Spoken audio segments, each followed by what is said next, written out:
Bonjour tout le monde, merci de nous suivre sur Studio Saint-Jean. Aujourd'hui, nous allons parler d'un circuit qui a été créé par Ariane Babeu du Musée du Haut-Richelieu. Un circuit qui est sur les traces des mythes et légendes de Saint-Jean. Vous savez qu'il y a même eu une sirène à Saint-Jean. Si vous voulez en savoir plus, suivez-nous! Ici Louis Lemieux, votre fier député de Saint-Jean à l'Assemblée nationale du Québec. La chaîne télé que vous regardez en ce moment sur Facebook ou sur YouTube, c'est Studio Saint-Jean, la chaîne télé de votre député au service de la communauté depuis plus de 6 ans déjà. Et c'est vraiment communautaire dans la mesure où vous pouvez vous joindre à notre équipe d'animation bénévole ou vous pouvez nous suggérer des sujets d'entrevue ou des invités. C'est facile.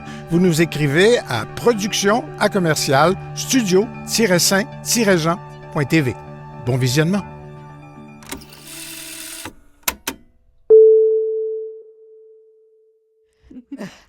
Bonjour Ariane Babeu. Bonjour Lucie. Du Musée du Haut-Richelieu. Oui. Tu nous as préparé quelque chose pour l'automne?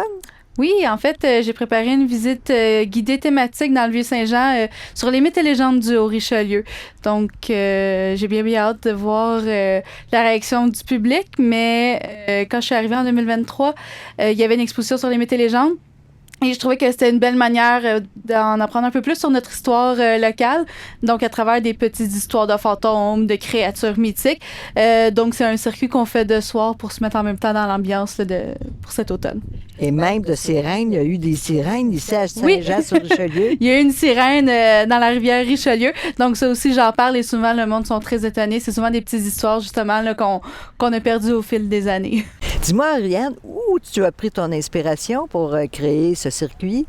C'est tout d'abord quand je suis arrivée au musée, vraiment au tout commencement, il y avait une exposition sur les mythes et légendes.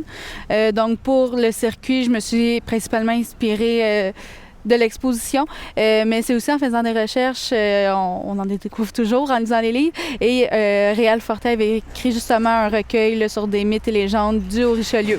Donc, je me suis aussi inspirée là, de ce recueil-là pour en ajouter à ma visite guidée. Des vraies légendes? Des vraies légendes, oui. oui. Ça, c'est bon. Oui. C'est un circuit qui dure 1 heure? Oui, ça dure 1 heure. Ça commence à 20 heures, donc jusqu'à 21 heures.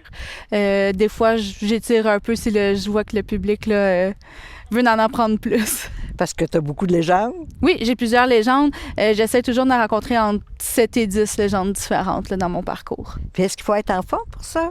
Non, pas obligé. C'est vraiment chacun va à son rythme. Des fois, il y a des personnes qui marchent un peu plus lentement. Ça, il n'y a aucun problème. De toute façon, on va marcher 1 kilomètre à peu près. Donc, ça se fait quand même bien. OK. Il faut réserver? Oui, il faut réserver. Il est possible de soit me contacter à partir du site web du musée ou à partir de l'ASPEC, on peut acheter nos billets là également. Tu as 3 soirées seulement? Oui, j'ai 3 soirées.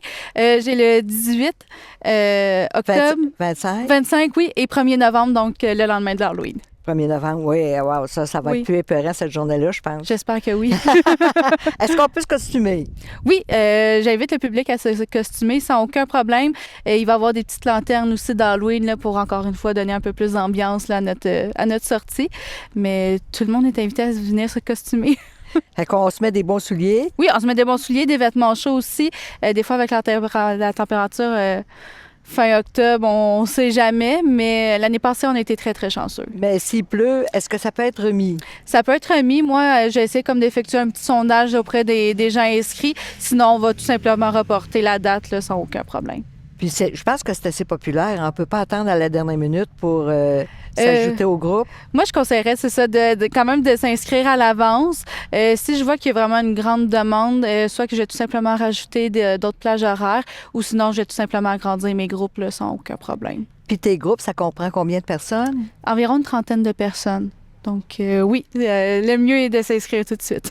Oui, puis on peut former un groupe nous-mêmes aussi. On peut rajouter une journée. Mais c'est en soirée, hein? Oui, c'est en soirée. Donc, oui, sinon, ce que je peux tout simplement faire à d'autres heures aussi. Donc ça, il y a quand même plusieurs possibilités. Je suis assez flexible là-dessus. OK. Ah, mais au musée, tout le monde est flexible. Pas mal tout le monde, Je pense que vous êtes très accueillant aussi. Il faut aller visiter le musée. Vous avez une exposition permanente, puis vous allez avoir une nouvelle exposition. Oui, c'est ça, le musée, c'est vraiment un incontournable. On est en ce moment en train de travailler sur une nouvelle exposition qui va justement débuter fin octobre également.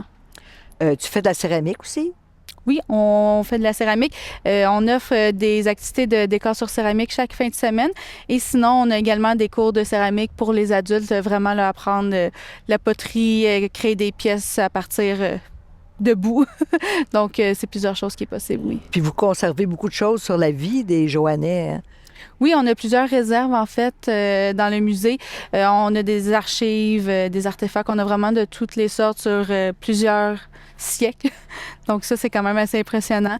Souvent, c'est sûr que c'est pas ouvert au public, mais des fois, on essaie de les ressortir, les dépoussiérer un peu. Vous louez des salles? Oui, on loue des salles, que ce soit pour des anniversaires, des activités team building. Bientôt, c'est Noël qui approche aussi. Donc, si jamais là, on veut faire un party de Noël, il y a plusieurs options différentes pour louer la salle. C'est avec moi qu'on peut communiquer encore une fois. Ça, il n'y a aucun problème. Vous avez une belle boutique? On a une belle boutique et on a justement une personne qui est en train là, de la changer un peu. On a des nouveaux produits qui arrivent aussi. Donc, je vous conseillerais de venir aussi là, visiter notre nouvelle boutique très prochainement. C'est un endroit vivant. Oui, c'est un endroit très vivant. On est quand même plusieurs employés qui sont très dévoués au mandat du musée et on essaie toujours d'innover, de rendre ça encore plus dynamique. On veut se faire connaître. Oui, ben, c'est tellement important. Oui, bien, c'est important, puis ça fait partie de qui on est aujourd'hui aussi. Donc, oui. Puis de reconnaître l'histoire de Saint-Jean. Moi, je ne suis pas joannaise, mais là, j'ai appris beaucoup de choses sur Saint-Jean-sur-Richelieu. Oui, c'est pour ça aussi qu'avec plusieurs nouvelles activités, on espère toujours en faire découvrir plus au public. C'est un de nos mandats principaux. Bien, merci beaucoup. Bien, ça fait plaisir. Merci. Bien, merci tout le monde. Puis surtout, n'hésitez pas à aller au musée. Une fois, 2 fois, 3 fois, vous allez voir, vous allez les adorer. Ici Lucie Crevier pour Studio Saint-Jean. À la prochaine!